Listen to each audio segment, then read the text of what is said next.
Hello sa ating mga MATH-Aaral. Ngayon naman ay ating pag-aralan ang distinguishable permutation o tinatawag na permutation with repetition. Distinguishable permutation is an arrangement of objects in which some of these are alike or identical. Example of words or activities which involve distinguishable permutation. So number 1, Google. The word Google has identical letters such as letter G and letter O. Another word, Philippines. Ang Philippines meron siyang repeated letters such as letter P and letter I. Another, arrangement of products in supermarket like the variety of canned goods. Now, how about the word love? Can we consider this as a word which shows a distinguishable permutation? If you answered no, then you are correct, since all the letters of the word love are unique. Ibig sabihin, walang magkakapareho sa kanila. Let us compare the number of permutations of the letters of the words love and baby. Love is a linear permutation, while baby is a distinguishable permutation, since baby has an identical letter which is letter B. Gamit ang tree diagram, makikita nyo rito lahat ng different arrangements ng letters of the word love. So, meron tayong 6 times 4 which is equal to 24.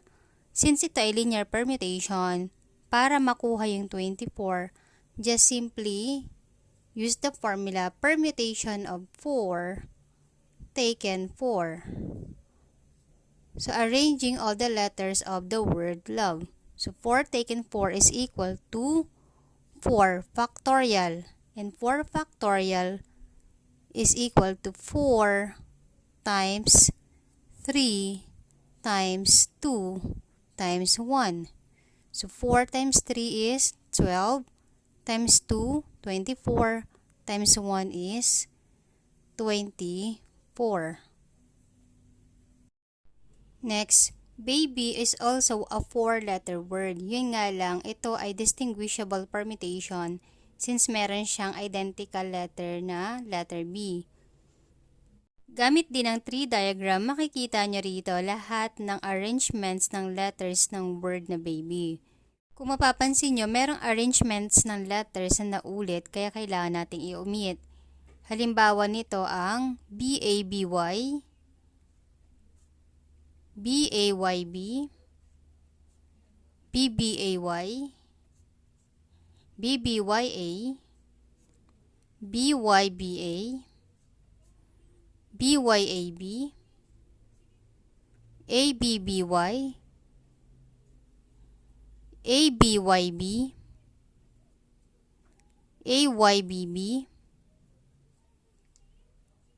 Y-B-B-A, Y-B-A-B, Y-A-B-B.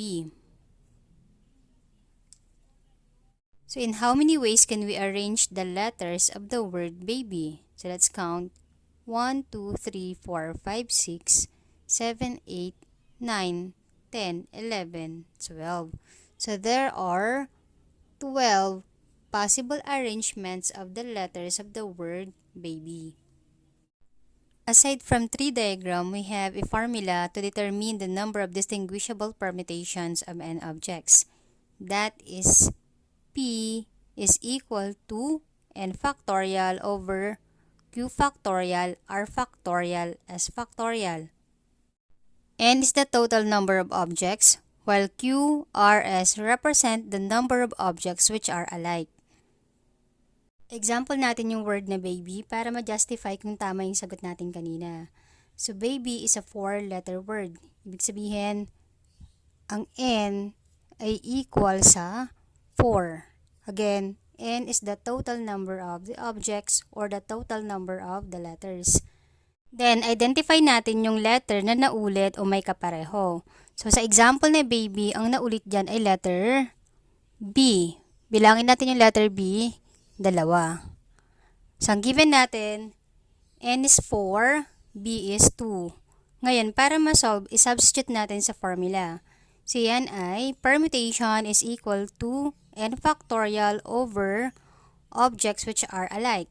So permutation is equal to n factorial, n is 4, factorial over b is equal to 2, 2 factorial.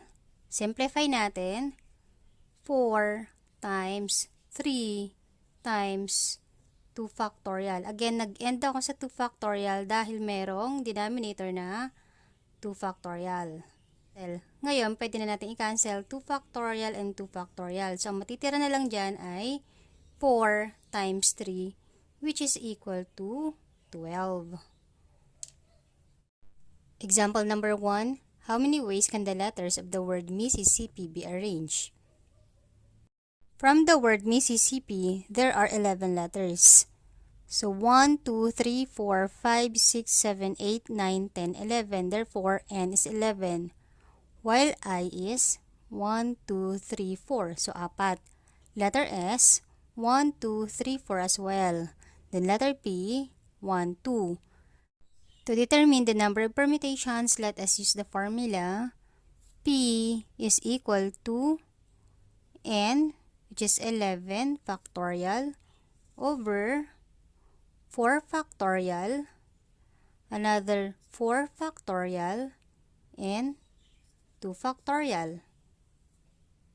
To simplify, expand natin yung factorials. So 11 factorial is 11 times 10 times 9 times 8 times 7 times 6 times 5 times 4 factorial. Nag-end ako sa 4 factorial dahil mayroong denominator na 4 factorial. And later on, pwede nyo siyang i-cancel. Over 4 factorial times yung 4 factorial, expand natin, 4 times 3 times 2 times 1, as well as 2 factorial. Yan ay 2 times 1. Ngayon, cancellation tayo. 4 factorial divided by 4 factorial, that is 1. So, pwede nang i-cancel.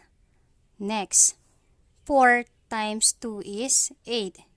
So, 4 times 2 is 8. I-cancel natin yung nasa taas din. Kasi, 8 divided by 8 is 1. Next, ang natitira na lang dito ay 3, 1, 2, 1. So, 3 times 1 times 2 times 1 is 6. 3 times, kahit ito lang, 3 times 2 is 6. So, pwede nang i-cancel yung 6 sa taas.